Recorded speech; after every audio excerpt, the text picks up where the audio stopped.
Trump tariff tension. And president Trump వచ్చిన తర్వాతనే problem మళ్ళీ చాలా పెద్ద అయిపోతుంది. ఇందులో ఏదైనా సరే రష్యా దగ్గర ఆయిల్ కొనుక్కుంటున్నందుకు ఏదైనా స్వీట్ వార్నింగ్ లాగా ఆ యాంగిల్ ఏమైనా చూడొచ్చా? బేసిక్లీ అదే ఎక్స్క్యూజ్ అదే ఉండే కదా, రష్యా దగ్గర నుంచి ఆయిల్ కొంటున్నాం దానికోసం మీ మీద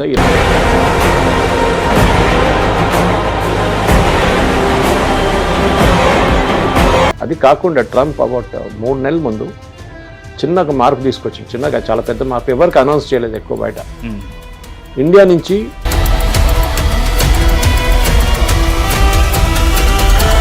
ఇది చాలా ఎఫెక్ట్ చూపిస్తుంది సార్ ఎకనామీ. ఇప్పుడు అదేవిధంగా వెనజువేలాలో ఇన్ఫ్లేషన్ పెరిగి ఎంత అయిందంటే ఒక చిన్న బ్రెడ్ లోఫ్ కొనడానికి ఒక లారీలో తీసుకెళ్లాలంట డబ్బులు. America America America Trump tariff tension ప్రపంచాన్ని మొత్తం ఉకిరిబికిరి చేస్తున్న ఏకైక పర్సన్ ఎవరైనా ఉన్నారంటే అమెరికన్ ప్రెసిడెంట్ ట్రంప్. త్రివిక్రమ్ సినిమాలో చెప్పినట్టు ఇతని చర్యలు ఊహాతీతం అన్నట్టుగా ఉన్నాయి. నిన్న డావోస్ లో ప్రధాని మోడీ భుజంపై చేసి తన ఫ్రెండ్ అని చెప్పి మళ్ళీ నెక్స్ట్ డే మార్నింగే భారతదేశం నుంచి వచ్చే ఎగుమతులపైన 50% టారిఫ్ ని అమలు చేస్తూ నిర్ణయం తీసుకున్నారు. ఇది బిజినెస్సా, రాజకీయమా, లేక రష్యా దగ్గర ఆయిల్ కొంటున్నందుకు ఏమన్నా స్వీట్ వార్నింగా, లేదా జియో పాలిటిక్స్ లో భాగంగా ఇది ఒక ఎత్తుగడ? అది ఎత్తుగడే అయితే అసలు చెస్ కనిపెట్టిందే ఇండియా. దీన్ని ఇండియన్స్ ఎలా తిప్పికొడతారు? అసలు ఈ ఎంటైర్ జియో పొలిటికల్ పరిణామాల్లో ముఖ్యంగా ఎన్ఆర్ఐస్ ఎలాంటి ఇబ్బందులు పడబోతున్నారు? కొత్తగా డాలర్ డ్రీమ్స్ తో అమెరికా వెళ్ళాలనుకుంటున్న వాళ్ళు వెళ్ళాలా వద్దా? ఆ డాలర్ డ్రీమ్స్ కి పాజ్ ఇవ్వాలా, అసలు మొత్తానికి చంపేయాలా? వాటన్నిటిని మనకి క్లియర్ గా ఎక్స్ప్లెయిన్ చేయడానికి మనతో పాటు political analyst and senior journalist Suresh Kochattil గారు ఉన్నారు. సార్ నమస్కారం. నమస్కారం సార్. ఇంటర్మీడియట్ లో నాకు వద్దన్నా సరే బలవంతంగా ఎంపీసీలో వేశారు సార్. నాకు ఆర్ట్స్ అంటే చాలా ఇష్టం. బట్ నాకు మీతో జరిగిన ఇంటర్వ్యూ తర్వాత జియో పాలిటిక్స్ అనేది ఇప్పుడు నాకు కొత్త ఫేవరెట్ సబ్జెక్ట్ అయిపోయింది సార్. నాకు ఎప్పటికప్పుడు హై వస్తుంది. Thank you, welcome. ఈ టాపిక్ గురించి మాట్లాడే ముందు ఒక పెద్ద మిస్కన్సెప్షన్ ఉంది సార్. పన్ను వేరు, సుంకం వేరు, టారిఫ్ అనేది వేరు, ట్యాక్స్ అనేది వేరు. కరెక్ట్. ఈ రెండింటికి డిఫరెన్స్ తో స్టార్ట్ చేద్దాం సార్. ట్యాక్స్ అనేది మీరు ఇంటర్నల్లీ కన్జ్యూమ్ చేసే ప్రోడక్ట్స్ మీద ట్యాక్స్ వేస్తారు జనరల్లీ. కానీ ఒక దేశం నుంచి ఒక దేశంకి ఒక ప్రోడక్ట్ తెప్పించుకుంటాం, ఒక కస్టమ్స్ డ్యూటీ ఉంటుంది. దాని ప్రతి ఒక్కొక్క దేశం ఒక్కొక్క పేరుతో పిలుస్తారు. మనమేమో కస్టమ్స్ డ్యూటీ అంటాం, కొంతమంది దాన్ని టారిఫ్ అంటారు. సో అంతే, డిఫరెన్స్ ఏం లేదు ఎక్కువ. So tax is internal consumption. ఇప్పుడు మనం జిఎస్టీ తీసుకోండి, goods and services tax. GST వచ్చే ముందు ఒక 10 డిఫరెంట్ టైప్స్ ఆఫ్ ట్యాక్స్ ఉండే. దాన్ని అన్ని కంబైన్ చేసి జిఎస్టీ చేశారు. వాల్యూ యాడెడ్ ట్యాక్స్ ఉండే, మిగతా ట్యాక్స్ ఉండే, ఆ ట్యాక్స్ ఈ ట్యాక్స్ అన్ని కలిపారు. ఎక్సెప్ట్ లిక్కర్, సిన్ ప్రొడక్ట్స్ అంటారు చూడండి, దాని పక్కన పెట్టి మిగతా అన్ని జిఎస్టీ కింద వచ్చేసింది. సిన్ ప్రొడక్ట్స్ దాని మిగతా పక్కన పెట్టి మిగతా అన్ని ఇప్పుడు జిఎస్టీ కింద వచ్చేసింది. అది కూడా 2 బ్యాండ్లే ఉన్నాయి ఇప్పుడు. కానీ మీరు టారిఫ్ పెడుతున్నప్పుడు అది డిఫరెంట్ గేమ్ అయిపోతుంది ఆల్టుగెదర్. ఏ గవర్నమెంట్కి ఎప్పుడు కావాలంటే టారిఫ్లు మార్చుకోవచ్చు. సో దాన్ని ఒక ఫార్మాట్లో తీసుకురావడానికి వరల్డ్ ట్రేడ్ ఆర్గనైజేషన్ అని చెప్పి ఒక యుఎన్ బాడీ క్రియేట్ చేస్తారు. WTO ఒక ఇంటర్నేషనల్ కోర్ట్ ఆఫ్ జస్టిస్ లాగా. మీకు బ్రిటన్కి గొడవ ఉంటే, అంటే భారతదేశానికి బ్రిటన్కి ఒక గొడవ ఉంటే ట్రేడ్ డిస్ప్యూట్ మీద వాళ్ళు WTOకి వెళ్ళొచ్చు. అక్కడ ఒక ప్యానల్ ఉంటారు ఎక్స్పర్ట్స్. వాళ్ళు ఇదంతా విన్న తర్వాత ఓకే నో దిస్ ఇస్ మీరు ఇది చేయాలని చెప్తే మనం అది పాటించాలి. కానీ ఇక్కడ రాసి పెట్టలేదు, పాటించకపోతే కూడా ఏం చేయరు. సో WTO ఇప్పుడు దాకా ఇది నడుస్తుంది. WTOలోనే డిస్ప్యూట్స్ అంతా సార్ట్ అవుట్ అయిపోతుంది. ఇంకొక బాడీ ఉండే called GATT, general agreement on tariffs and trade. Tariff అక్కడ వచ్చింది. అంటే బేసిక్లీ మీరు ఎంత టారిఫ్ పెట్టబోతున్నారో దాన్ని ఒక అగ్రిమెంట్గా మార్చుకుంటారు. సో మనం ఇప్పుడు యుఎస్తో టారిఫ్ చేసుకుంటున్నప్పుడు దాన్ని ఇప్పుడు మాట్లాడుతున్నాం మనం. That still talks are still going on. EUతోని ఎల్లుండి సైన్ చేయబోతున్నాం 26, 27 వాళ్ళు వచ్చినప్పుడు. మదర్ ఆఫ్ ఆల్ డీల్స్ అని చెప్పి వాళ్ళు EU కమిషనర్ కూడా చెప్తున్నారు. చాలా పెద్ద అగ్రిమెంట్, ఎందుకంటే EU it self is about $22 trillion trade వాళ్ళది. హ్యూజ్ బాడీ అది. సో మన యుఎస్తో మనకు జరిగిన గొడవలో అక్కడ ఏమైనా లాస్ అయితే అది యూతో మోర్ దెన్ ఎనఫ్ కాంపెన్సేట్ అయిపోతుంది. ఓకే. సో మన అక్కడ ఎక్స్పోర్ట్స్ మన ఆల్రెడీ ఉంది ఎక్స్పోర్ట్స్, కానీ ఆ లెవెల్ ఒకటి సపరేట్ డిసైడ్ చేస్తారు. కెమికల్స్ ఎంత ఛార్జ్ చేస్తారు, ఫార్మస్యూటికల్స్ ఎంత ఛార్జ్ చేస్తారు, కార్పెట్స్కి ఎంత ఛార్జ్ చేస్తారు, టెక్స్టైల్స్కి ఎంత ఛార్జ్, కేటగిరీ వైజ్ ఉంటుంది. అదంతా ఉంటుంది అగ్రికల్చర్ ప్రోడక్ట్స్ మీద. ఎందుకంటే భారతదేశ అగ్రికల్చర్ అనగానే చాలా సెన్సిటివ్ అయిపోతుంది. ఎందుకంటే మన లోకల్ ఫార్మర్స్ ని ప్రొటెక్ట్ చేయాల్సి వస్తుంది. డైరీ ఫార్మింగ్, ఎందుకంటే మన దగ్గర ఉన్న టెక్స్టైల్స్ మనం అప్పుడు కూడా మనం ఓకే టెక్స్టైల్స్ ఎట్లా అంటే ఇప్పుడు మీకు ఎవడో 2,500కి షర్ట్ అమ్ముతాడు, ఇంకోటి 500కి అమ్ముతాడు. మీ పర్సెప్షన్ మీద ఉంటుంది. మీరు ఏం కావాలంటే కొనుక్కోవచ్చు. అమెరికా రేపు వచ్చి 10,000కి అమ్మితే 10,000 కొనడానికి మనుషులు ఉంటారు. ఇప్పుడు హార్లీ డేవిడ్సన్ బైక్ లాగా మీరు దాని మీద ఎంతైనా డ్యూటీ పెంచుకోండి, కొనేటోళ్ళు ఉంటారు. ఎందుకంటే దట్ ఆస్పిరేషనల్ ప్రోడక్ట్ అంటారు. నాకు ఆ ప్రోడక్ట్ కావాలి, డబ్బులు ఉన్నంటే పోతాడు దానికి, లేవున్నాడు ఇంకా ఆర్డినరీ బైక్ తీసుకుంటాడు. సో ఆస్పిరేషనల్ ప్రోడక్ట్స్ మీద ఇంకోటి ఉంటుంది. సో మన దగ్గర బేసిక్లీ గ్యాట్ అండ్ WTO ఉన్నప్పుడు రెజ్యూమ్ చాలా స్మూత్గా నడుస్తుండే. ఏదైనా డిస్ప్యూట్ ఉంటే, ఫర్ ఎగ్జాంపుల్ చైనా మన దగ్గర వచ్చి స్టీల్ డంప్ చేస్తారు. డంపింగ్ అనేది ఒక కాన్సెప్ట్ ఉంది. అంటే వాళ్ళు మనం తయారు చేసే కాస్ట్ కన్నా తక్కువ కాస్ట్లో మన కంట్రీలో తీసుకొచ్చి పడేస్తారు. ఫర్ ఎగ్జాంపుల్ ఒక ప్రోడక్ట్ విలువ 100 రూపాయలు తయారు చేయడానికి, వాళ్ళు ఏం చేస్తారు 70 రూపాయలు తీసుకొచ్చి ఇక్కడ పడేస్తారు. అప్పుడు మన ఇండస్ట్రీ ఏమవుతుంది, బంద్ అయిపోతుంది. స్టీల్ ఉండొచ్చు, అల్యూమినియం ఉండొచ్చు, ఏదైనా. చైనా డంపింగ్ లో ఎక్స్పర్ట్స్. వాళ్ళు ఎందుకు చేస్తారంటే వాళ్ళ డంపింగ్ ఎక్స్పర్ట్స్ వాళ్ళు ఎందుకంటే వాళ్ళ గవర్నమెంట్ వాళ్ళని చాలా సపోర్ట్ చేస్తారు. వాళ్ళు అంటే అక్కడ ఉన్న ఇన్ఫ్రాస్ట్రక్చర్ కానీ, ట్యాక్సెస్ కానీ, ల్యాండ్ కానీ. చైనా డిక్టేటర్ కదా, వన్ పార్టీ రూల్. వాళ్ళు ఏం డిసైడ్ చేస్తే అదే న్యాయం. అక్కడ కోర్టు లేదు, ఏం లేదు.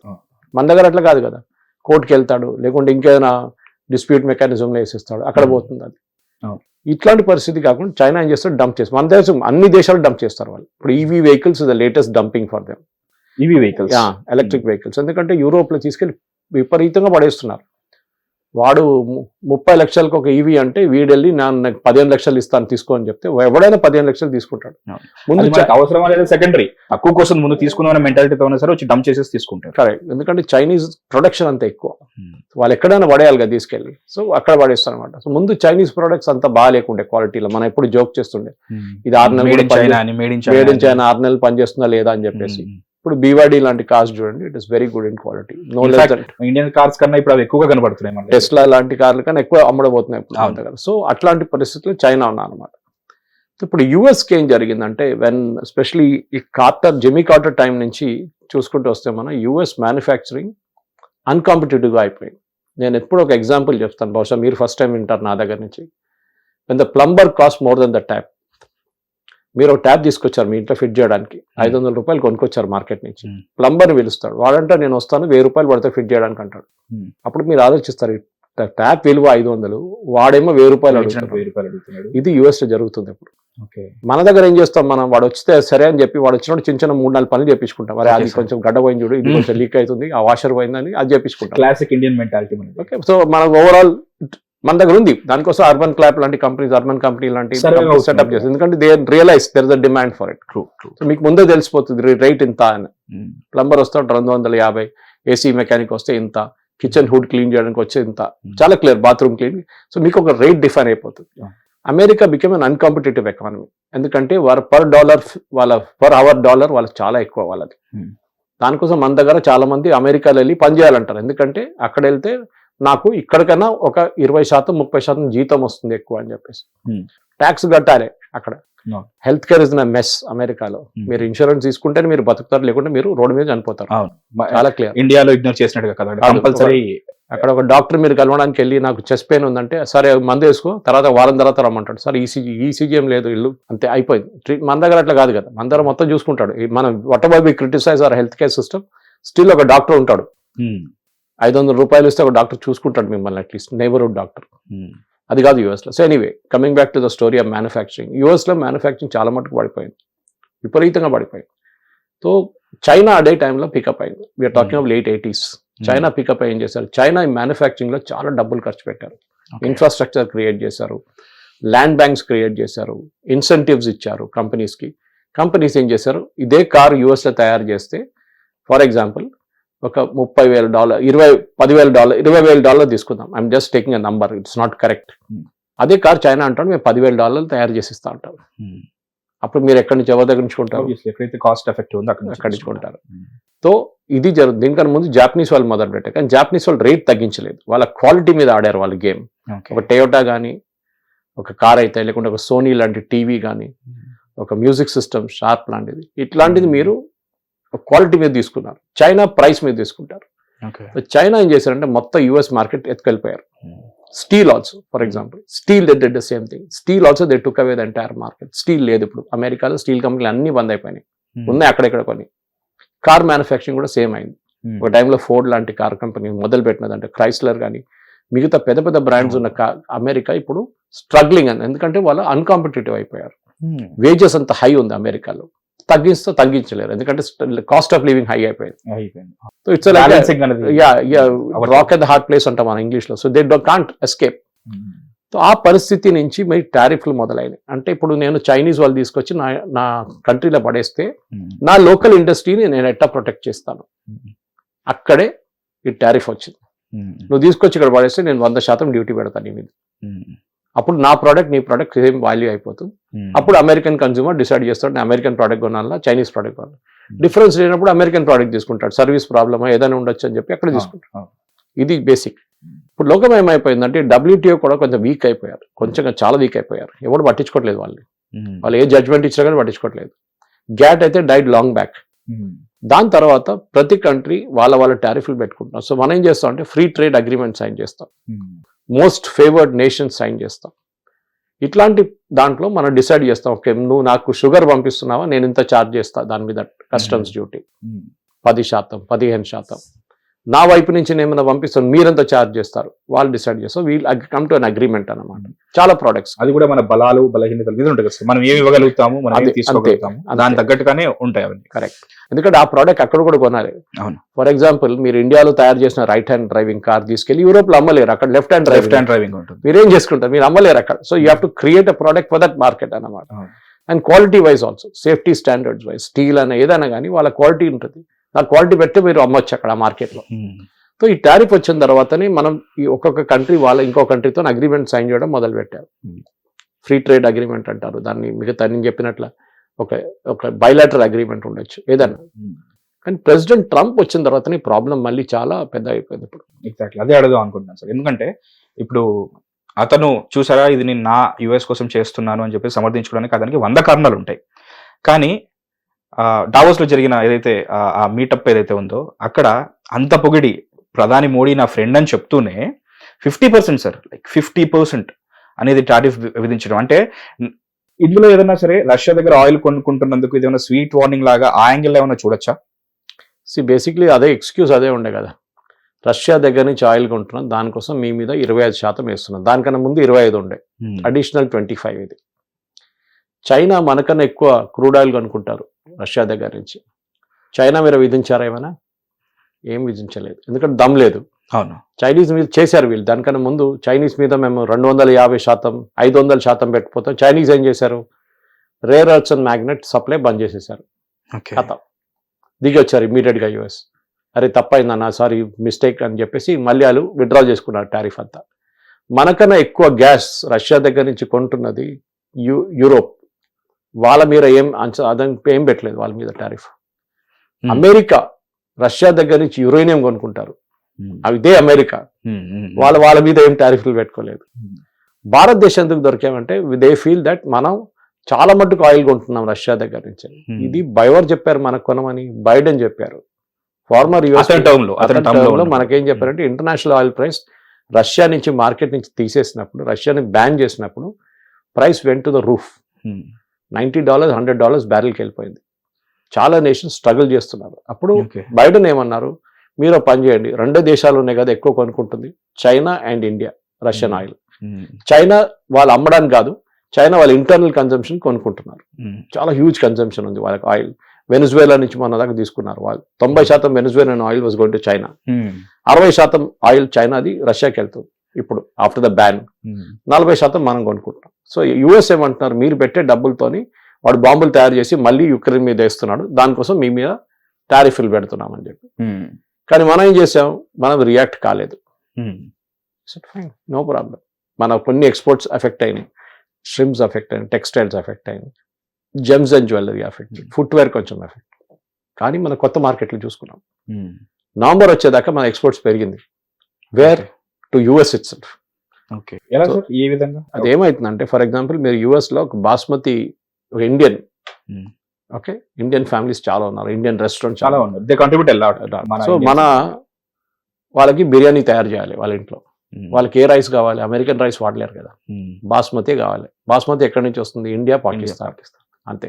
థాయిలాండ్ నుంచి కూడా వస్తుంది, కానీ that is called jasmine rice. అది డిఫరెంట్ ఫ్లేవర్ ఉంటుంది. వాళ్ళు ఇండియన్ రైస్లో అకస్టమ్డ్ ఉన్నారు. సో వాళ్ళు ఇప్పుడు వెళ్తున్న మార్కెట్లో I'm again taking a very number wise, correct figure ఉండొచ్చు కాకపోతే $5 $5 కిలో అని చెప్పొచ్చు. ఓకే, దేవర్ బయింగ్ బాస్మతి. ఇప్పుడు టారిఫ్ వచ్చిన తర్వాత అది $7 అయింది. వాళ్ళు అదంతా పక్కన పెట్టి వెళ్ళి అమెరికన్ రైస్ కొని దాంతో బిర్యానీ చేస్తారా? లేదు, చేయరు కదా. సో వాళ్ళు 5 కిలోలు కొనే బదులు 4 కిలోలు కొంటారు. ఫ్యామిలీ కెన్ అఫోర్డ్, 5 కిలోలే కొంటారు, ప్రాబ్లం లేదు వాళ్ళకి. సో ఎవరు నష్టపోతున్నారు? యుఎస్ కన్జ్యూమర్ ఇస్ పేయింగ్, మనం పే చేయట్లేదు. సో మన వైపు నుంచి ఉన్న ప్రోడక్ట్స్ వాళ్ళు కొనడం మొదలు పెట్టారు మళ్ళీ. అది కాకుండా ట్రంప్ అబౌట్ 3 నెలల ముందు చిన్నగా మార్పు తీసుకొచ్చింది, చిన్నగా, చాలా పెద్ద మార్పు, ఎవరికి అనౌన్స్ చేయలేదు ఎక్కువ బయట.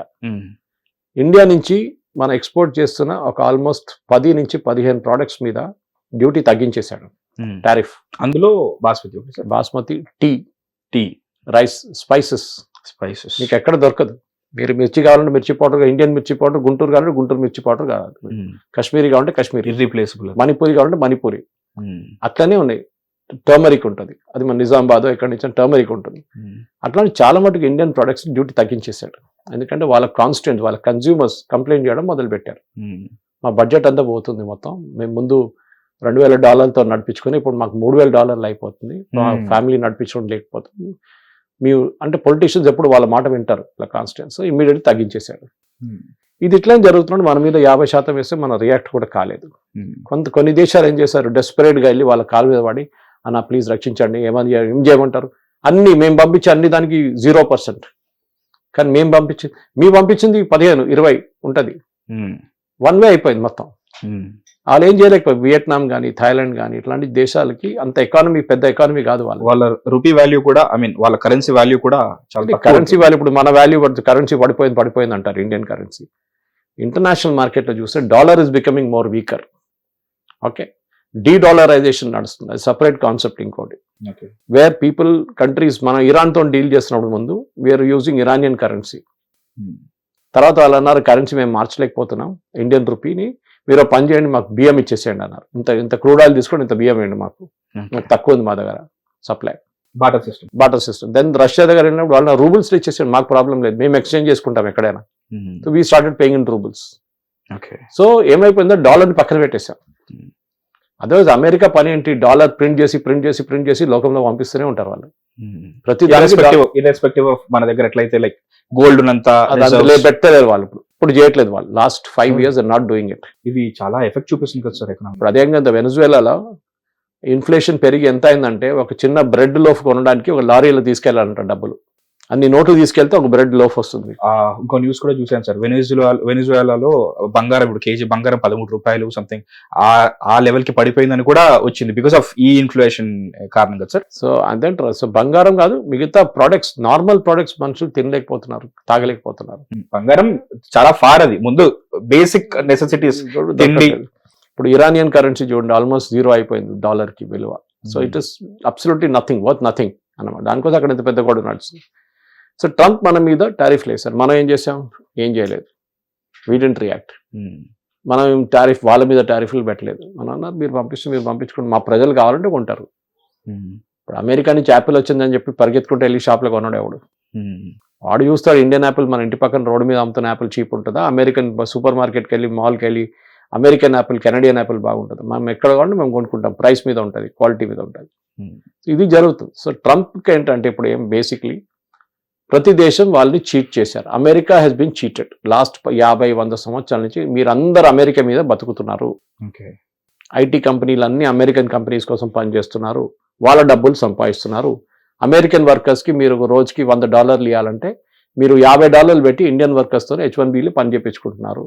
We will not allow that. ఈ క్వశ్చన్ అడుగు అసలు అమెరికా అనగానే ఫస్ట్ ఎన్ఆర్ఐ ఇది ఈ ఎకోయింగ్ ఉంటుంది వాళ్ళ పని. ఇప్పుడు $1,00,000 అంటే మన కరెన్సీలో 84 lakhs దాకా ఉంటుంది. ఇప్పుడు ఈ ప్రాసెస్ లో లైక్ అంత ఖర్చు పెట్టి వీళ్ళ దగ్గర నుంచి తీసుకోవడం అవసరమా అని చెప్పేసి ఆ కన్సిడరేషన్ ఎంతవరకు ఉంటుంది లైక్ ఇండియన్స్ కి? ఎందుకంటే ప్రతి ఒక్కరికి డాలర్ డ్రీమ్స్ ఉంటాయి. ఎంతసేపు యుఎస్ వెళ్దామా, అక్కడ ఎలా సెటిల్ అవుదామా, ఏం చేద్దామా, ఆ డాలర్ డ్రీమ్స్ ని ఫుల్ఫిల్ చేసుకోగలరా? పోయింది, dollar dreams is finished for ever. ఇప్పుడు కొత్త యుఎస్ ప్రెసిడెంట్ వస్తే కూడా మార్చాడు. ఎందుకంటే అమెరికాలో ఒక కోపం వాళ్ళకి ఏంటంటే, ఇప్పుడు మనకు కూడా ఉంటుంది, రేపు బంగ్లాదేశ్ వాడు వచ్చి మన ఉద్యోగం తీసుకెళ్ళిపోతే మనం ఏం చెప్తాం వాళ్ళకి, నువ్వు ఎందుకు వచ్చినావు ఇక్కడ అంటారు. స్థానికత. ట్రంప్ ఫోకస్ చేసింది కూడా అదే అదే కదా, వాళ్ళ అమెరికన్ ఆడియన్స్, వాళ్ళ అమెరికన్స్ కి ఉద్యోగం ఉండాలి, దాంట్లో తప్పేం లేదు. మీరు బయట నుంచి చూస్తే ఫ్రమ్ అన్ అమెరికన్ పర్స్పెక్టివ్ చూస్తే దాంట్లో తప్పేం లేదు.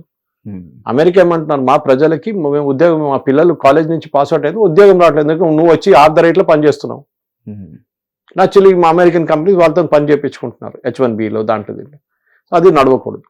మా వాళ్ళకి మీరు సరే ఇండియా నుంచి తీసుకొస్తున్నారా, మాకు ఇచ్చే అదే జీతం వాళ్ళకి ఇవ్వాలంటారు. మళ్ళీ ఇండియా నుంచి ఎందుకు తీసుకొస్తారు, వాళ్ళు అమెరికన్ వాళ్ళతో పని చేయించుకుంటారు వాళ్ళు.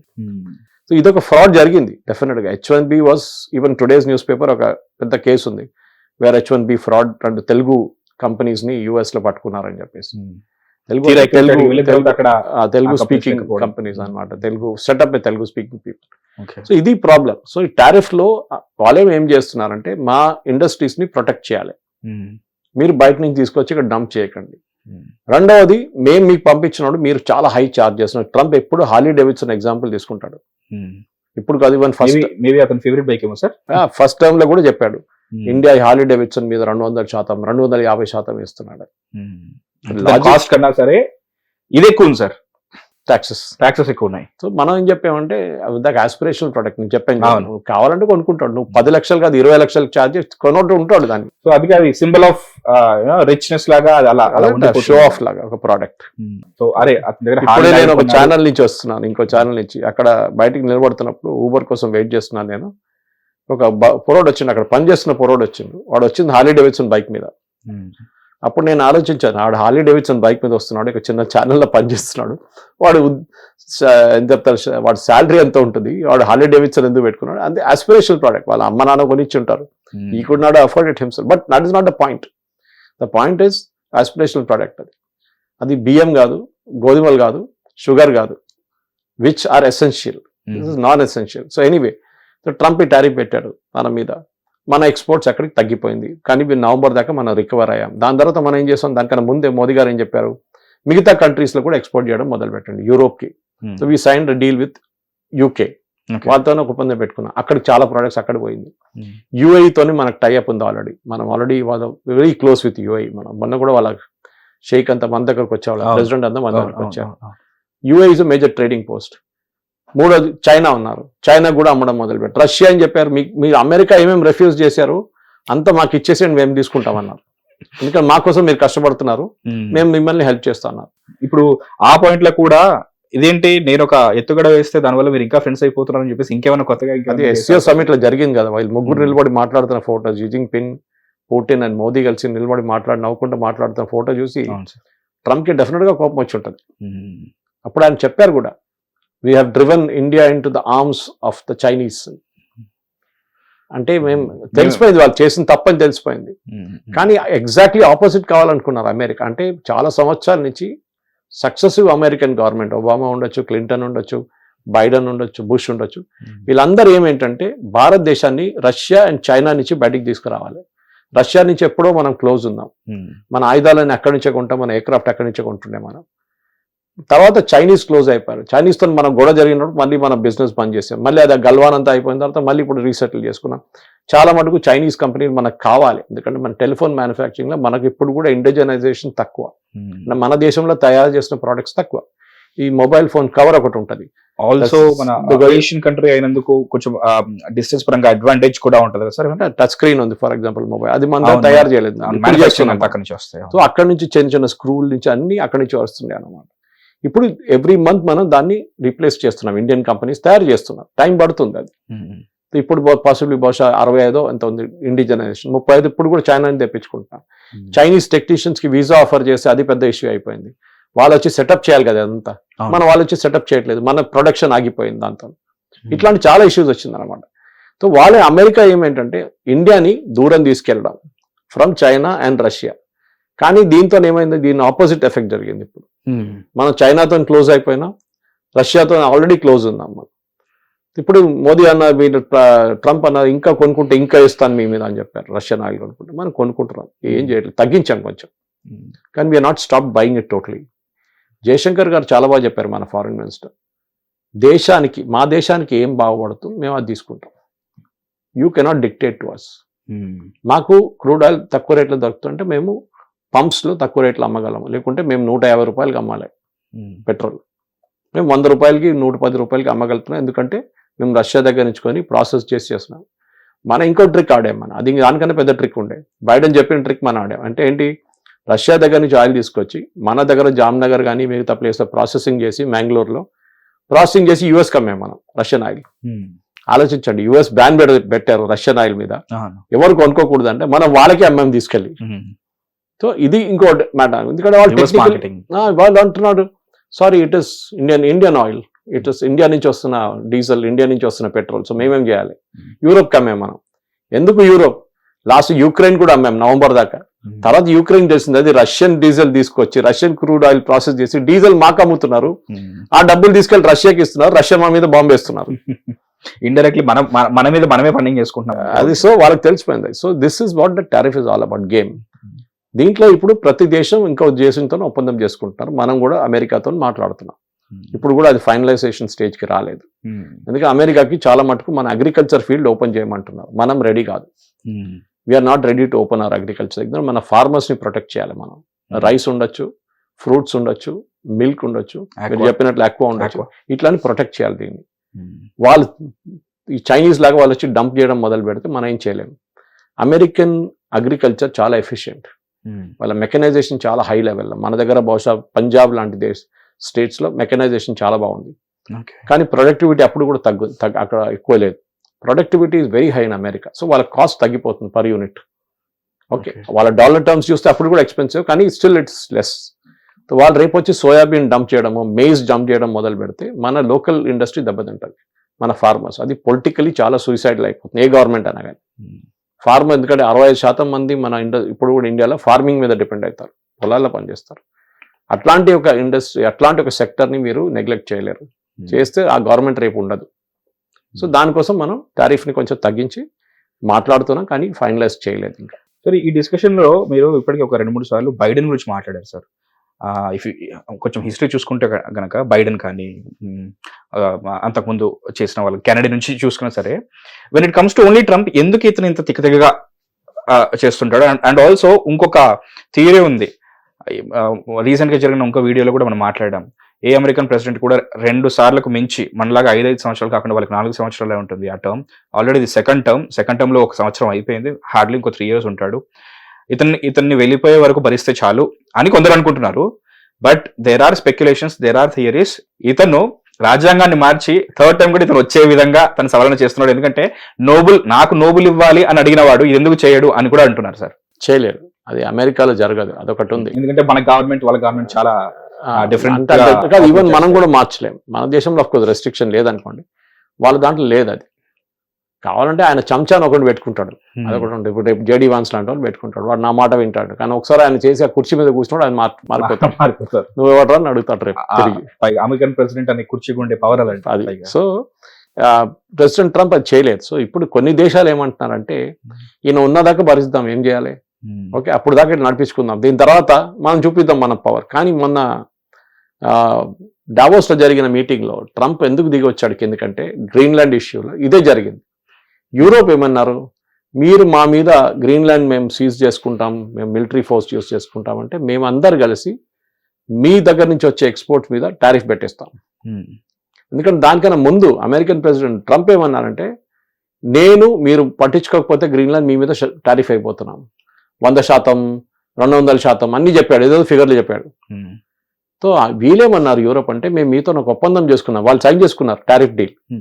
మళ్ళీ దాని శాంక్టిటీ ఏంటి, మీరు ఒక సైన్ చేసిన తర్వాత మళ్ళీ మీరు రూల్ మార్చేస్తున్నారు, ఎందుకు సైన్ చేస్తాను, సైన్ చేయక్కర్లేదు కదా. ఎందుకంటే మీరు రేపు పొద్దున్న లేసి సడన్ గా మీకు 3 బాగాలేకపోతే తీసి ఇంకో 100% ఏరా అంటారు, మళ్ళీ వాల్యూస్ కి మోరల్స్ కి కట్టుబడినప్పుడు ఇంకప్పుడు. So there's no sanctity for the document, పేపర్కి విలువ లేదు సైన్ చేసే పేపర్కి.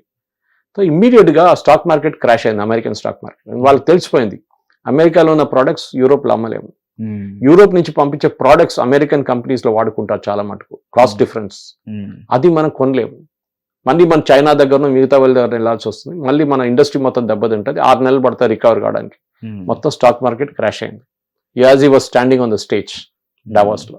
దానికోసం ఇమ్మీడియట్లీ క్వైట్ అండ్ డౌన్ అయ్యి వీఆర్ నాట్ టేకింగ్ గ్రీన్లాండ్స్, మేము మాట్లాడుతున్నాం యూరోపియన్ యూనియన్తో అని అన్నాడు. దానిపైన ఎంతో ఆశ కూడా ఉండేది ట్రంప్ కి. సెంటర్ పెట్టాలి. అది గ్రీన్లాండ్ అనేది ఇంకో కాన్సెప్ట్. అది ఈ గోల్డెన్ డోమ్ అని చెప్పుకుంటున్నాడు చూడండి, అది నెక్స్ట్ 10 సంవత్సరాల దాకా డెవలప్ చేయలేము. ఆ టెక్నాలజీ రాలేదు మనకి, వాళ్ళకి లేదు ఆ టెక్నాలజీ ఇంకా. అమెరికా కాన్సెప్ట్ వైజ్ వచ్చేసి బట్ ఒక బేస్ అయితే స్టార్ట్ చేయాలని ఎప్పటి నుంచో ఉంది. కావాలంటే వాళ్ళు ఐరన్ డోమ్ కొనుక్కోవచ్చు. ఎవరి దగ్గర? ఇజ్రాయెల్ దగ్గర. వాళ్ళ దగ్గర ఉంది ఆల్రెడీ ఆ టెక్నాలజీ.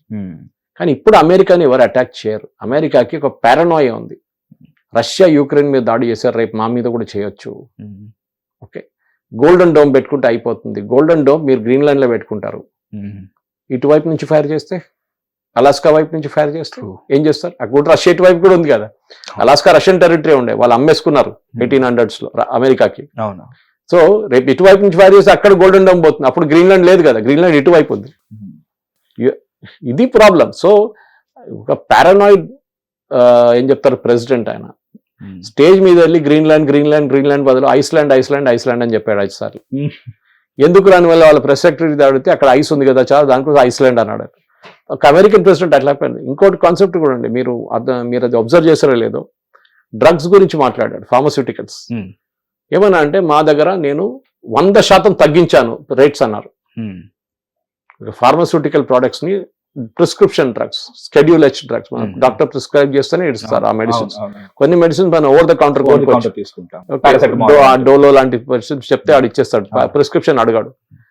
ఇది ప్రిస్క్రిప్షన్ డ్రగ్స్ ని నేను 100% తగ్గించాను రేట్ అన్నాడు. So they was a mathematician ఒక షోలో డావోస్ లెక్చర్ కాగానే అన్నారు, 100% తగ్గించడం అంటే ఒక ప్రోడక్ట్ విలువ 0 అయిపోతుంది. Okay, you did MPC exactly. So అయిపోతుంది, 0 అయిపోతుంది. అంటే మీరు ఫ్రీగా అమ్ముతున్నారా మెడిసిన్స్? కాదు. అండ్ ఫార్మా ఇండస్ట్రీ అనేది one of the like have to run ever green కాదు. దానికి అలాంటి స్టేట్మెంట్ ఇవ్వడం అంటే ఒకసారిగా ప్రాబ్లం క్రాష్ అయిపోయి కూడా ఉండొచ్చు కదా సార్. ఏం జరుగుతుంది? అదే అప్పుడు స్టేజ్ మీద ఆయన నిలబడి ఒక నంబర్ చెప్పాడు, మేము ఒక ప్రోడక్ట్ $10 అమ్ముతున్నాం యూఎస్, అండ్ యూఎస్ కన్స్యూమర్స్ ఏమంటున్నారంటే ఆ మెడిసిన్ చాలా ఎక్స్పెన్సివ్, $10 మీరు రేట్ తగ్గించి $5 చేయండి అన్నారు. అది వస్తుంది, ఫ్రాన్స్ నుంచి వస్తుంది ఆ మెడిసిన్. సో ఇనఫ్ ఫోన్ పెట్టాడు. ఓకే, మన కేబీసీలో చేసినాడు, ఫోన్లో కావు మ్యాక్రాన్కి ఫోన్ వచ్చాడు. మ్యాక్రాన్ దగ్గర చెప్పాడు, అన్ని స్టేలు చెప్తున్నాడు. ఆలోచించండి, ఈ standing before a business audience, before a world and Davos, ఇదన్నీ డైలాగులు కొడుతున్నాడు. నేను మ్యాక్రాన్ దగ్గర చెప్పాను, నువ్వు రేట్ తగ్గించాల్సిందే. మ్యాక్రాన్ అన్నాడు, నేను తగ్గించలేను. ఒక పని చేయి, నువ్వు $5 అమ్ముతున్నావు కదా ఫ్రాన్స్ లో ఇదే ప్రోడక్ట్, నువ్వు దాన్ని $50 చేయి అన్నాడు. అది ఎట్లా చేస్తాను నేను? మా ప్రజలకు మేము ఇవ్వాల్సింది $5 నుంచి $50 చేస్తే మీకేం బెనిఫిట్ అన్నాడు. అప్పుడు మా ప్రజలు అంటారు, చూడండి అక్కడ $50 అమ్ముతున్నాడు, నేను చెప్తాను మా ప్రజలకి, యుఎస్ వాళ్ళకి, అదే $50 ప్రోడక్ట్ మీకు $10 నేను యుఎస్ లో అమ్ముతున్నాను. చూడండి, ప్రెసిడెంట్ లాగా మీమర్లా బిహేవ్ చేస్తున్నాడు సార్. ఇది మన ఎమ్మెల్యే అడుకొండలో దాసనారాయణరావు గారు చేసిన డైలాగ్ ఇది, ఇడ్లీది.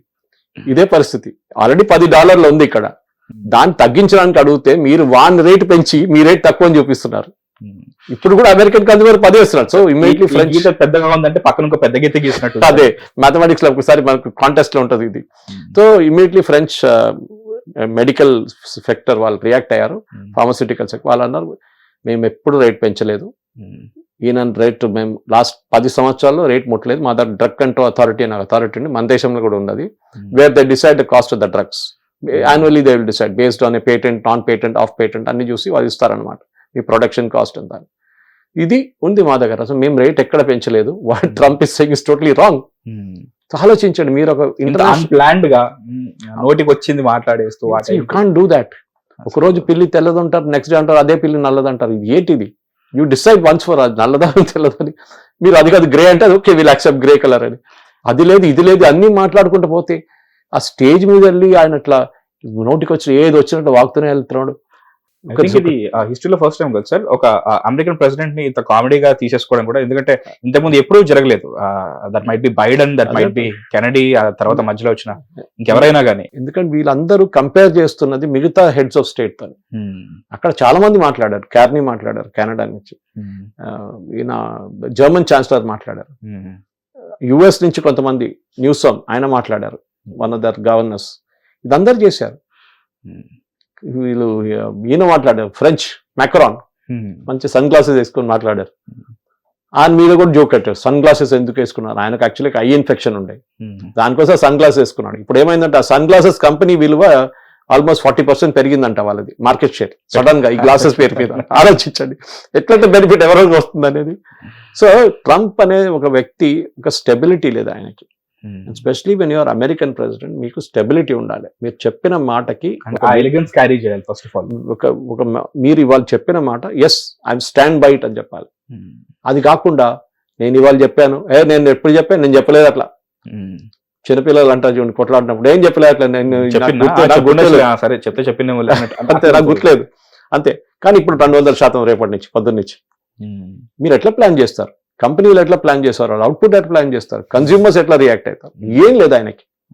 మేక్ అమెరికా గ్రేట్ అగైన్ ఆయనకు ఒక్కటే ఫిలాసఫీ ఉంది. కానీ American dream is over, not just for Indians, even for Americans. Okay, ఎందుకంటే కాంపిటేటివ్ ఎడ్జ్ మీది పోయింది. నేను చెప్పాను చూడండి, ఒక ప్రోడక్ట్ మీరు $10 తయారు చేస్తే అది బయట $5 తయారు అవుతుంది. న్యాచురల్లీ కన్స్యూమర్ ఒక ఇంటర్నేషనల్ ఆడియన్స్లో ఉన్నారు ఇవాళ, ఆయన కొనుక్కుంటాడు అంతే. మన దగ్గర కూడా అంతే కదా. ఇప్పుడు మనం సూపర్ మార్కెట్కి వెళ్తే మనం కంపేర్ చేస్తాం యూజువల్లీ. ఇప్పుడు it's a non essential product, branded product కాకున్నప్పుడు అది ఎంత, ఇది ₹50 కిలో, ఇదంతా 45, బాగుంది కదా ఇది 45 తీసుకుందాం, ₹5. You're decide based on the price factor. Quality కూడా ఉంటుంది. ఇప్పుడు కార్ కొంటున్నప్పుడు మీరు క్వాలిటీ చూస్తారు, ప్రైస్ అంతా డిఫరెన్స్ లేకున్నా కానీ క్వాలిటీ మీద చూస్తారు. అది సేఫ్టీ ఫీచర్స్ ఏముంది, బ్రాండ్ నేమ్ ఎట్లా ఉంది, ఇంటర్నేషనల్ ఎట్లా అమ్ముడుపోతుంది అనేది మీరు చూస్తారు అనమాట. ట్రంప్కి అది లేదు. Make America great again. Yes, American economy is number 1 in the world, no dispute దాంట్లో. బికాజ్ వాళ్ళు ఎప్పటి నుంచో టెక్నాలజీని చాలా వాడుకున్నారు. All the top technology companies అందరు అమెరికాలో ఉన్నారు. మనం తర్వాత మెల్లగా దిగాం. మనం ఇప్పుడు కూడా మన ప్రోడక్ట్స్ లో రాలేదు, మన సర్వీసెస్ లో ఉన్నాం. మనకు ఐపాడ్ తయారు చేయడము, ఒక ఐప్యాడ్ తయారు చేయడము, లేకుంటే ఏదైనా ప్రోడక్ట్ మనం తయారు చేయలేదు. సర్వీసెస్ అంతే, కాస్ట్ ఆర్బిట్రాజ్ మీద. అక్కడ $50 పని చేపిస్తుంటే గంటకి మనం $10 చేసిస్తాం. దట్ ఈస్ అవర్ అడ్వాంటేజ్, అంతే, ఇంకేం లేదు. వాడు హైటెక్ సిటీలో $10 చేస్తాం అదే పని. బట్ యూఎస్ లో పని చేయాలంటే $50 ఇవ్వాలి. ఇప్పుడు ఈ న్యూ రిఫార్మ్స్ వల్ల ఆ బ్రెయిన్ డ్రైన్ అని చెప్పేసి కూడా అంటున్నారు. అంటే అక్కడ ఉన్న H1B వీసా అలా పైన పనిచేస్తున్న వాళ్ళు కానీ, కొత్తగా వెళ్ళాలనుకుంటున్న వాళ్ళు కానీ, ఈవెన్ ద ఫీజ్ 40,000 ఏదో అయిందంట. దానివల్ల మళ్ళీ జాబ్స్ వస్తాయో రావో అది సెకండరీ, అసలు కట్టడే 40,000 కట్టాలి. అండ్ ఒకసారి రిజెక్షన్ అయిందంటే మళ్ళీ ఒక కూలింగ్ పీరియడ్ ఉంటుంది. వీటన్నిటి వల్ల ఇందాక మీరు అన్నట్టు డాలర్ డ్రీమ్స్ ఆర్ ఓవర్ అన్నట్టుగా మన ఇండియన్స్ కి ఒక మెంటాలిటీ ఉంటుంది, ఓకే అమెరికా సంబంధం అని చెప్పేసి. ఫ్యూచర్ లో ఒక 1-2 years వరకు ఆ మాట వినపడదేమో కదా సార్. ఎందుకంటే హార్లే డేవిడ్సన్ అనేది ఎలాగైతే ఒక ప్రోడక్ట్ లాగా, ఒక కాస్ట్లీ ప్రోడక్ట్ లాగా, NRI సంబంధం అనేది కూడా నెక్స్ట్ అదే అవుతుందేమో అనుకుంటా. గుజరాతీస్ అండ్ పంజాబీస్ ఎప్పుడు కెనడా అండ్ అమెరికన్ డ్రీమ్ పెట్టుకుంటారు వాళ్ళు. అవును, ఎప్పటి నుంచో డిఫరెంట్ రీజన్. గుజరాతీ ట్రేడింగ్కి వెళ్తారు, పంజాబీస్ ఫార్మింగ్కి వెళ్తారు, ట్రక్ డ్రైవింగ్కి వెళ్తారు వాళ్ళు. కానీ మన తెలుగు స్పీకింగ్ స్టేట్స్ నుంచి ఐటీ సెక్టర్లో వెళ్ళడం పెద్ద ఒక డ్రీమ్, డాలర్ డ్రీమ్స్. ఒక పెళ్లిలో 2-3 కలిస్తే ఏం అడుగుతారు ఫస్ట్, మీ కొడుకు ఎక్కడ ఉన్నారండి, మీ కూతురు ఎక్కడ ఉన్నారండి, బెంగళూరా, యుఎస్కి వెళ్ళలేదా, ఇది డైలాగ్. ఈ యుఎస్కి వెళ్ళడం, అక్కడ వెళ్ళి పెట్రోల్ బంక్ లో పని చేస్తాడా, సూపర్ మార్కెట్ లో పని చేస్తాడు, అది ఇంకోది, వెళ్ళరు. ఇదే కదా పార్ట్. సో నేను చెప్పేది మంచిది, it's good. One way it is very good that this happen. ఎందుకంటే ట్రంప్ అఫ్ కోర్స్ ఆయన ఆడియన్స్ చూసుకుంటున్నారు, వాళ్ళ పాపులేషన్ చూసుకుంటున్నారు, వాళ్ళ ఓటింగ్ పాపులేషన్ చూసుకుంటున్నారు, దాని తప్పేం లేదు. బంగ్లాదేశ్ వాడు వచ్చి మన చేస్తున్న $1000 నేను 500 చేస్తా అంటే 500 పెట్టుకుంటాడు వాడిని. That we won't allow it to happen. కొడుతున్నాం మనం ఇప్పుడు, వాళ్ళని వస్తే కనిపిస్తే కొడుతున్నాం రోడ్డు మీద, అది జరుగుతుంది ఇప్పుడు. అదే అమెరికాలో చేస్తున్నారు మీతోని. సో మీరు ఎస్ వెళ్ళొద్దని చెప్పట్లేదు. ఇప్పుడు ఎడ్యుకేషన్ చూడండి, అక్కడ వెళ్ళి ఏం చేస్తారు, ఎంఎస్ ఎందుకు వెళ్తారంటే అక్కడ దాని తర్వాత PhD లేకుంటే ఇంకేదైనా కోర్స్ చేసి లాస్ట్ లో ఎట్లనే ఒక OPT తీసుకొని దాని తర్వాత ఒక H1B అప్లై చేసి దాని తర్వాత గ్రీన్ కార్డ్ దొరికింది, దాని తర్వాత సిటిజన్షిప్ దొరుకుతుంది. లాంగ్ రోడ్ అది, ఒక అమెరికన్ డ్రీమ్ అది. మీ భారతదేశంలో ఉంటారంటే కాదు. మా పక్కనోడు వెళ్ళిండు, వాడు ఎంత పెద్ద సంపాదించుకున్నాడు, 2 ఇల్లు తీసుకున్నాడు, అది తీసుకున్నాడు, పెద్ద కార్లు తీసుకున్నాడు, ఇది అమెరికన్ యాక్షన్ తో మాట్లాడుతూ, ఇది వాళ్ళ డ్రీమ్ అనమాట. వాడు కూడా అట్లని కావాలి. పేరెంట్స్ కూడా అంతే. వాడు పక్కనోడు పోయిండు, పక్కన ఇల్లు అబ్బాయి పోయిండు, వాళ్ళు చూడు ఎంత బాగుండు, వాళ్ళు అక్కడ యూఎస్లో అంట ఇంత పెద్ద కార్లు ఉన్నాయి, ఫోటోలు పంపిస్తున్నారు, ఫేస్బుక్ లో వేస్తున్నారు, పిల్లలు కూడా క్యూట్ గా యాసెట్ లో మాట్లాడుతున్నారు. So this is the dream. Nobody saying don't go, ఎవరు చెప్పట్లేదు వెళ్ళకూడదని. కానీ మీరు అక్కడ వెళ్ళి వాళ్ళ ఉద్యోగం తీసుకుంటే వాళ్ళు ఊరుకోరు. దాంట్లో ట్రంప్ ని కూడా తప్పుపట్టలేము. ఎలాగైతే స్థానికంగా మన ఉద్యోగాలు తీసుకుంటే they have to take care of their people. వాళ్ళ పాపులేషన్ పెరుగుతుంది, వాళ్ళ పిల్లలు కూడా కాలేజ్కి వెళ్తున్నారు, కానీ వాళ్ళు బయటకు వచ్చిన తర్వాత ఉద్యోగం దొరకట్లేదు. సో దట్ ఈస్ వై ఆ క్యాంపెయిన్ లో, ట్రంప్ క్యాంపెయిన్ లో, మెగా క్యాంపెయిన్ లో అది వచ్చింది అనమాట. ఫస్ట్ లోకల్ కి నేను ఇంపార్టెన్స్ ఇస్తాను, అంతే. Make America great again, production తీసుకురండి తిరిగి అమెరికాకి. ట్రంప్ చెప్పింది చాలా మటుకు జరగలేదు. కార్ మ్యానుఫ్యాక్చరింగ్ నేను తీసుకొస్తానో జరగలేదు, స్టీల్ మ్యానుఫ్యాక్చరింగ్ తీసుకొస్తానో జరగట్లేదు. Only place very succeeded very well is chip manufacturing. నివిడియా లాంటి కంపెనీస్ తీసుకొచ్చి, నివిడియా లాంటి కంపెనీస్ చాలా మటుకు ఇన్వెస్ట్ చేస్తున్నారు. America is still the home of technology, దాంట్లో డౌట్ లేదు. కానీ చాలా మటుకు టుడే ఇప్పుడు కోవిడ్ తర్వాత స్పెషల్లీ మీరు ఎక్కడి నుంచైనా పని చేసుకోవచ్చు అనే ఒక కాన్సెప్ట్ వచ్చింది. Work from anywhere, work from home, work from the bed, work from anywhere, work from the bathroom also, no problem, but work from anywhere. ఆ కాన్సెప్ట్ వచ్చిన తర్వాత చాలా మటుకు jobs will get shifted to India. ఇప్పుడు నిన్న కూడా చూశాను నేను ఒక ఆర్టికల్ చదివాను Economist, that entry level jobs అంతా are coming back to India అని. అంటే it doesn't make sense to do it. ఒకటి చాట్ జీపీటీ ఇట్లాంటి ఏఐ టూల్స్ వచ్చిన తర్వాత కోడింగ్ లేదు, ఇప్పుడు కోడింగ్ అనే ఉద్యోగం లేదు, కోడింగ్ పోయింది. ఒకటే స్ట్రోక్ లో కోడింగ్ ఇస్ అవుట్. ఇన్ని సంవత్సరాల నుంచి కోడింగ్ నేర్చుకున్న అబ్బాయిలు అమ్మాయిలు ఇప్పుడు కూడా కాలేజ్ లో ఉన్న వాళ్ళు ఏం చేస్తారు రేపు? ఇంకా చదువుకుంటున్నారు యాక్టివ్ గా ఇప్పుడు కూడా. 30 లక్షల మంది వస్తారు కదా సార్ బయట, ఈజీ. మన దగ్గర 1,80,000 మంది బయటకు వస్తారు. తెలంగాణలో చుట్టుపక్కల ఉన్న ఇంజనీరింగ్ కాలేజ్, హైదరాబాద్, రంగారెడ్డి, మల్కాజిగిరి, మెడ్చల్ మల్కాజిగిరి చుట్టుపక్కల దాని నుంచి వస్తారు. కాలేజెస్ ఉన్నాయి మన వైపు ఇంకా. సో అట్లాంటి పరిస్థితుల్లో what are you doing? So అట్లాంటి వాళ్ళ పనికి ఉద్యోగం రాదు. యువర్ వరల్డ్ ఇస్ చేంజింగ్, లోకం రోజుకి మారిపోతుంది అనమాట. You have to keep in track, you have to keep. ఒక ఉద్యోగం అనేది పర్ వీక్ చేంజ్ అవుతుంది, పర్ మంత్ చేంజ్ అవుతుంది, పర్ ఇయర్ చేంజ్ అవుతుంది. మీరు దాన్ని బట్టి మీరు కూడా మార్చుకోవాలి, మీ అవుట్పుట్ మార్చుకోవాలి, మీ స్కిల్ మార్చుకోవాలి. ఇప్పుడు ప్రైవేట్ లో కూడా ఎంట్రీ లెవెల్ జాబ్స్ అనేవి గవర్నమెంట్ జాబ్స్ అయిపోయాయి. ఒక పోస్ట్ ఉంటుంది, దానికి 7,000 మంది పోటీ పడుతున్నట్టుగా ఉంటుంది. ఎందుకు గవర్నమెంట్ ఉద్యోగం ఎందుకు తీసుకుంటారు? ఎందుకు కావాలి? ఒకటి స్టెబిలిటీ, అంటే మీరు జీతం వస్తుంది, పని చేస్తేనే, పని చేయకపోతే 2 జీతాలు వస్తాయి మీకు. హాలిడేస్, ఓకే, మీకు సాక్ చేయరు, మిమ్మల్ని ఎవరు పంపారు, ఇంటికి పంపారు పని చేయకపోతే. కావాలంటే లంచాలు కూడా తీసుకోవచ్చు కొంచెం అక్కడ ఇక్కడ, అది కూడా ఈజీ ఉంది. ఇది అన్ని ఉన్నాయి, దానికోసం గవర్నమెంట్ ఉద్యోగం. లేకుంటే గవర్నమెంట్ ఉద్యోగంలో ఒక నార్మల్ స్కిల్డ్ మనిషి గవర్నమెంట్ ఉద్యోగంకి ఎప్పుడు వెళ్ళాడు. ఎందుకంటే మీకు ఒక లెవెల్ ఉంటుంది, మీ ప్రమోషన్ అంతే. మీరు ఒక ఐఏఎస్ ఆఫీసర్ కాలేరు. మీరు ఐఏఎస్ ఆఫీసర్ మీ తల మీద కూర్చుంటాడు ఎట్లయినా. మీ పైన చాలా మంది ఉంటారు అట్లాంటి సీనియర్ వాళ్ళు. స్టేట్ లెవెల్ ఆఫీసర్స్ ఉంటారు, సెంట్రల్ లెవెల్ ఆఫీసర్స్ ఉంటారు. మీ గ్రోత్ లిమిటెడ్. కానీ ఏంటంటే గవర్నమెంట్ ఉద్యోగం ఉంది, జీతం వస్తుంది, పెన్షన్ వస్తుంది, ఇది ఒక్కటే ఉంది స్టెబిలిటీ. అట్లాంటి వాళ్ళు కూడా ఉన్నారు మన దగ్గర. లేకుంటే ఐటీ సెక్టర్ ఇంతమంది ఎందుకు వెళ్తారు? వాళ్ళ జీతం చూసి వెళ్ళారు అక్కడికి. ఇక్కడ నేను 40 సంవత్సరాలు ఇక్కడ కలెక్ట్ చేసిన జీతము నేను 10 సంవత్సరాలు సంపాదించుకుంటాను, అక్కడికి వెళ్తున్నారు, అమెరికాకి వెళ్తున్నారు. ఇది వాళ్ళ అవుట్లుక్ అన్నమాట. That's the main thing. So Trump చేస్తున్న దానికి టారిఫ్లకి ఆయన దిగొస్తారు కిందికి డెఫినెట్ గా, ఇప్పుడు కాకుండా రేపు. ఎందుకంటే అమెరికన్ కన్స్యూమర్ కూడా వాళ్ళకి కాస్ట్ ఆఫ్ లివింగ్ కాస్ట్ తగ్గించాలన్నది వాళ్ళ దాంట్లో కూడా. సూపర్ మార్కెట్కి వెళ్ళినా కానీ ఎక్కడ వెళ్ళినా కానీ they want bring down the bill, grocery కానీ మిగతా కానీ ఏదైనా కానీ. దానికి వాళ్ళు డెఫినెట్ గా ప్రెషర్ పెడుతున్నారు. ట్రంప్ ఏం చెప్తారు, కొన్ని ప్లేసెస్లో అలౌ చేస్తున్నారు, కొన్ని అలౌ చేయట్లేదు. కానీ వరల్డ్ ఇస్ వన్ ప్లేస్ అనే ఒక కాన్సెప్ట్ ఉంటే అది పోయింది ఇప్పుడు. అందరూ వాళ్ళ పని చూసుకుంటున్నారు. ప్రతి దేశం మేము మా ప్రజలను ఎట్లా కాపాడుకోవాలని చూస్తున్నారు. సో విన్నారు కదా, ఏదైనా సరే పెరుగుట విరుగుటకే. సో కొన్ని రోజుల వరకు డాలర్ డ్రీమ్స్ కి, ఎన్ఆర్ఐ లైఫ్ కి, ఆ ఎంటైర్ డ్రీమ్స్ కి చిన్న పాజ్ ఇవ్వండి. వీలైతే ఇక్కడే ఉండి ఇక్కడే ట్యాక్స్ కట్టి ఇంకేం చేయొచ్చు అనేది ఆలోచించండి. Stay tune to Mahesh on Hit TV. Hit TV app, ఇందులో short news, live news, entertainment shows, movies, digital magazines తో పాటు మీ జిల్లా వార్తలను కూడా ఫ్రీగా చూడొచ్చు. ఇంకెందుకు ఆలస్యం, వెంటనే హిట్ టీవీ యాప్ ని డౌన్లోడ్ చేసుకుని ఫ్రీగా ఎంటర్టైన్మెంట్ పొందండి. Hit TV app, hit TV app, please download hit TV app. Hit TV app ని ఫ్రీగా డౌన్లోడ్ చేసుకొని ఎంజాయ్ చేయండి. మీకు నచ్చిన ఎంటర్టైన్మెంట్ కోసం హిట్ టీవీ యాప్ ని ఫ్రీగా డౌన్లోడ్ చేసుకుని ఎంజాయ్ చేయండి. హిట్ టీవీ యాప్ ని డౌన్లోడ్ చేసుకుని ఆస్వాదించండి, ఆశీర్వదించండి. ఇంతమంది సెలబ్రిటీలు హిట్ టీవీ యాప్ ని డౌన్లోడ్ చేసుకోండి అని చెప్తున్నారంటే ఎంత మంచి యాప్ ఆలోచించండి. అమెరికా అమెరికా అమెరికా అమెరికాలో చదవాలనుకునే వాళ్ళకి విశ్వసనీయమైన పేరు మన శౌర్య కన్సల్టెన్సీ. UK లో 1 year masters, UK లో 1 year masters, 2 years work permit up to 5 years visa. Contact Saurya Consultancy. Contact 89851 89851.